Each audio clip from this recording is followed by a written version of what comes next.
সাব্বিরের সাথে তোমার কি রিলেশন? যতই বন্ধু বন্ধু করো, আমি বিশ্বাস করি না। কেন বিশ্বাস করবে না? আমি কি ওকে বিয়ে করেছি? নাকি তোমার মতো আজকে এক বউয়ের সঙ্গে তো কালকে আরেক বউয়ের সঙ্গে রাত কাটাচ্ছি? বৃষ্টি, এখন আমাকে ভালোবাসো, তাহলে ওই সাব্বিরের সাথে তোমার কি? সাব্বির না তোমার থেকে 1000 গুণ ভালো। ও আমাকে একতরফা ভালোবেসে এখনো আমার বাড়িতে চাকরের মতো পড়ে আছে। আর তুমি তুমি কি করেছো? তুমি কি বোঝাতে চাচ্ছ? আমি এই বাসাতে চাকরের মতো থাকি? তুমি যখন বলবো আমি বসবো, আর যখন বলবো আমি দাঁড়াবো? হ্যাঁ, তোমাকে তাই থাকতে হবে।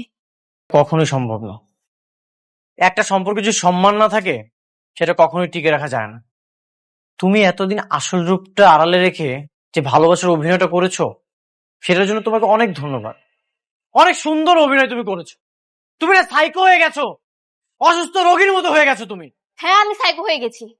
আমার সাথে থাকতে হলে আর এই বাড়িতে থাকতে হলে তোমাকে আমার কথা শুনেই থাকতে হবে। একটা কথা মনে রেখো, মুখে ভালোবাসি বলে ভালোবাসাটা হয়ে যায় না। ভালোবাসাটার জন্য দরকার হয় একে অপরের প্রতি নিঃস্বার্থ সম্মান, বিশ্বাস, আর যে কোনো পরিস্থিতিতে আঁকড়ে ধরে রাখতে হয়, যেগুলোর একটাও তোমার মধ্যে নেই। থাকো তুমি তো অহংকার নিয়ে। মেঘলা, মেঘলা।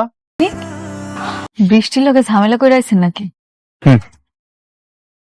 আপনি ঝগড়া করে আসেন আর যাই করে আসেন, আমার এই দরজা আপনার জন্য সারা জীবন খোলা থাকবো। ভিতরে নিয়ে আয় বাবা, আসো ভিতরে আসো। আসো বাবাজি, ভিতরে আসো। আহেন, ভিতরে আহেন।